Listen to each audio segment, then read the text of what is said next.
大家好，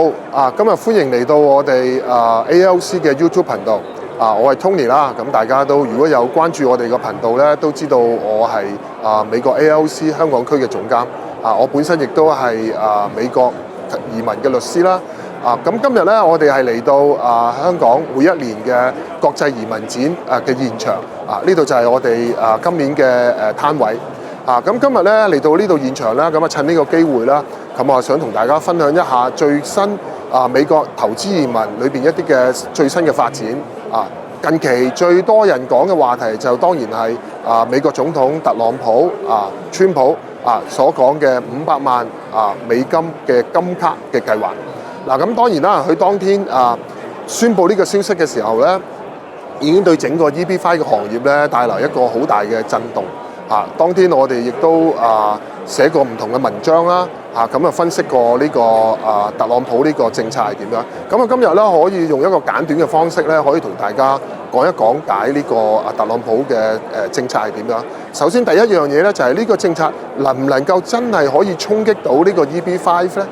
咁呢個咧就係我可以從呢個法律嘅角度可以同大家講一講。咁美國投資移民咧喺2022年咧係通過一個我哋叫做美國EB5 改革及誠信嘅法案嘅。咁呢個法案咧係通過美國國會係通過一條嘅法例嚟嘅，並唔係一個行政命令，亦都唔係一個臨時嘅政策嚟嘅。咁大家都知道美國係一個三權分立嘅地方，行政、司法同埋立法。咁嘅立法咧就係一定要通過國會先至可以做到。咁喺呢個情況下咧，特朗普點樣可以將佢嗰個500萬嗰個金卡嘅計劃去取代呢個 EB5？佢一定要通過一個國會一個立法嘅程序，否則佢係做唔到。而通過立法會立法嘅程序咧，佢一定要通過提案啦，然後跟住參眾兩院去辯論啦，然後跟住先至通過。咁呢個情況下可能會相處，可能係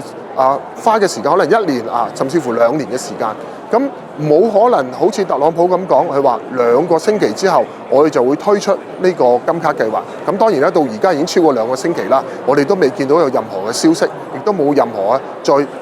盡嘅一啲嘅進一步嘅一啲嘅資料。咁但係如果我哋從一個法律嘅角度嚟講咧，呢個EB5 嘅誠信法案咧，改革法案基本上係唔可以總統一句話就將佢改變咗。咁喺呢個情況下，我哋可以知道就係呢個誠信法案之下咧，應該就唔會受到呢個特朗普一句説話或者一個行政命令而改變嘅。咁而再加上喺呢個EB5 嘅誠信法案之下咧，有一條我哋叫做祖父嘅條款啦，就叫做 grandfather 嘅條款。呢個條款係乜嘢咧？就喺法例上就係話，只要喺某一個時間之下你做咗呢個 EB5 嘅申請，呢個法例後邊將來點樣去更改咧，對個投資人都唔會有影響嘅。咁呢個 EB5 嘅誠信法案裏邊咧有一條條款就係，只要投資人喺2026年9月30號之前遞交咗佢嘅投資移民嘅申請，之後無論呢個法案點樣去改變，對呢個申請人咧都唔會有影響。咁即係換句話嚟講，喺呢個 EB5 嘅誠信法案之下咧，只要你喺2026年9月30號之前遞交你嗰個投資移民嘅申請咧，就完全係唔會有影響。咁我哋有一個預測咧，就係特朗普推出呢個500萬嘅金卡嘅計劃咧，係有可能將 EB5 將來嗰個金額提高。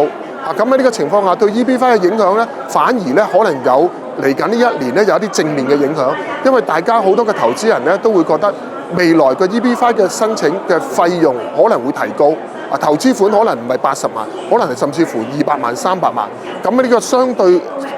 差距比較大嘅情況下咧，好多投資人就會趕快喺呢個考慮喺2026年9月30號之前去做呢個 EB5 嘅申請。咁呢個咧，我相信亦都係一個好大嘅情況出現。咁如果大家對呢個 EB5